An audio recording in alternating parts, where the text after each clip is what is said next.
اللہ تعالی حق اور سچ بیان کرنے کی توفیق عطا فرمائے، اور پھر ہم سب کو عمل کرنے کی توفیق عطا فرمائے۔ سورۃ الحشر پارہ نمبر 28،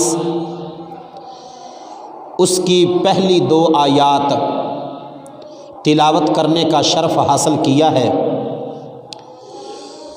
اللہ تعالیٰ قرآن مجید میں ارشاد فرماتا ہے، سبح للہ ما فی السماوات و ما فی الارض، کہ اللہ کی پاکی بولتا ہے جو کچھ بھی آسمانوں میں ہے اور جو کچھ بھی زمینوں میں ہے، یعنی کہ زمین و آسمان اللہ تعالیٰ کی وحدانیت، اللہ تعالیٰ کی تعریف کرتے ہیں، اور آسمانوں میں جتنی مخلوق ہے، زمین پر یا زمین کے اندر، زمین کے نیچے جتنی بھی اللہ تعالیٰ کی مخلوقات ہیں، وہ ساری کی ساری اللہ تعالیٰ کی پاکی بیان کرتی ہیں۔ آگے اللہ تعالیٰ ارشاد فرماتا ہے، وَهُوَ الْعَزِيزُ الْحَكِيمُ، اللہ غالب ہے، حکمت والا ہے۔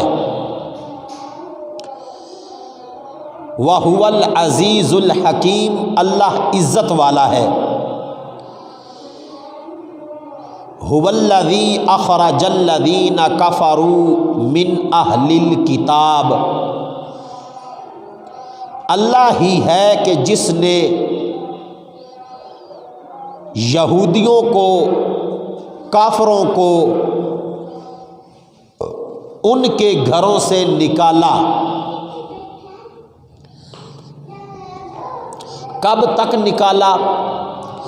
لِأَوَّلِ الْحَشْرِ، قیامت کے دن تک رب ذوالجلال نے یہودیوں کو ان کے گھروں سے نکال دیا۔ مَا ظَنَنْتُمْ أَن يَخْرُجُوا، اللہ تعالیٰ ارشاد فرماتا ہے کہ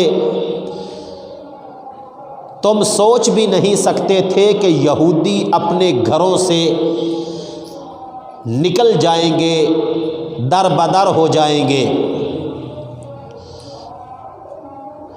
وَظَنُّوا أَنَّهُمْ مَانِعَتُهُمْ حُصُونُهُمْ مِنَ اللَّهِ فَأَتَاهُمُ اللَّهُ مِنْ حَيْثُ لَمْ يَحْتَسِبُوا،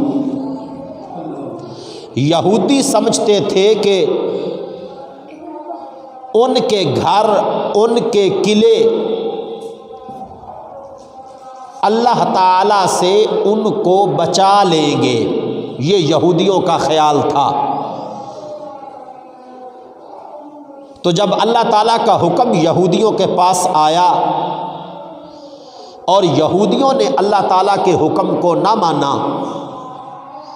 تو اللہ تعالیٰ ارشاد فرماتا ہے کہ میں نے ان کو، یعنی کہ یہودیوں کو ان کے گھروں سے نکال دیا۔ وَقَذَفَ فِي قُلُوبِهِمُ الرُّعْبَ يُخْرِبُونَ بُيُوتَهُمْ بِأَيْدِيهِمْ وَأَيْدِي الْمُؤْمِنِينَ، اللہ تعالیٰ ارشاد فرماتا ہے کہ میں نے مسلمانوں کا رعب اور مسلمانوں کی طاقت، مسلمانوں کی ہیبت، مسلمانوں کا دبدبا یہودیوں کے دلوں کے اندر ڈال دیا۔ یخربون بیوتہم بایدیہم، اب یہودی کیا کرتے ہیں کہ وہ اپنے گھروں کو تباہ و برباد کرتے ہیں، اپنے گھروں کو ویران کرتے ہیں۔ وَأَيْدِي الْمُؤْمِنِينَ، اللہ تعالیٰ ارشاد فرماتا ہے کہ مومنین کی میں نے مدد کی۔ فاعتبروا یا اولی الابصار، اللہ تعالیٰ ارشاد فرماتا ہے سوچنے والوں سوچو، دیکھنے والوں دیکھو کہ اللہ تعالیٰ کیا کیا کر دیتا ہے۔ یہی آج کا موضوع ہے کہ یہودی جس وقت آقا کریم صلی اللہ علیہ وآلہ وسلم مکہ چھوڑ کر مدینہ شریف گئے تو مدینہ شریف میں یہودی پہلے سے آباد تھے اور ان کے پاس تورات بھی تھی، اور نبی بھی آقا کریم صلی اللہ علیہ وآلہ وسلم سے پہلے یہودیوں میں آ چکے تھے۔ اور یہ بات ذہن میں رکھیں کہ آقا کریم صلی اللہ علیہ وآلہ وسلم کے علاوہ کثیر تعداد میں یہودیوں کے پاس نبی آئے۔ حضرت عزیر علیہ السلام سے آگے چلتے چلتے حضرت موسیٰ علی نبینا علیہ الصلاۃ والسلام تک، اور پھر آگے چلتے چلتے حضرت ابراہیم علیہ السلام تک، یہ سارے کے سارے نبی جو ہیں درمیان میں حضرت سلیمان، حضرت داؤد، حضرت زکریا، یہ بڑے بڑے جتنے نام میں نے بولے ہیں، اور ان کے علاوہ یہ سارے نبی یہودیوں میں آئے تھے۔ حضرت موسیٰ ہو، حضرت عزیر ہو، حضرت ابراہیم ہو، اور آگے پھر یہ سارے کے سارے جو نبی ہیں یہ یہودیوں میں آئے تھے۔ تورات بھی تھی، تو جب آقا کریم صلی اللہ علیہ وآلہ وسلم مکہ چھوڑ کر مدینہ شریف گئے تو یہودی بڑے امیر تھے، بڑے باغات یہودیوں کے تھے، اور بڑی زمینیں تھیں یہودیوں کے پاس، اور یہ کسی کے محتاج نہیں تھے۔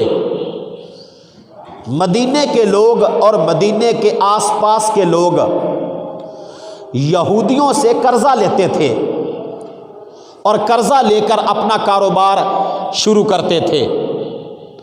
تو جس وقت آقا کریم صلی اللہ علیہ وآلہ وسلم مدینہ شریف پہنچے اور آقا کریم صلی اللہ علیہ وآلہ وسلم نے یہودیوں کو اسلام کی دعوت دی اور ان کو قرآن کی طرف بلایا اور ان کو بتایا کہ میرے آنے کی وجہ سے ہر نبی کی نبوت ختم ہو گئی ہے، اب مجھے نبی ماننا ضروری ہے، تو یہودیوں نے آقا کریم صلی اللہ علیہ وآلہ وسلم کا راستہ روکنے کی کوشش کی اور آقا کریم صلی اللہ علیہ وآلہ وسلم کو اور آپ کے چاہنے والوں کو، صحابہ اکرام کو مختلف انداز میں پریشان کرنا شروع کر دیا۔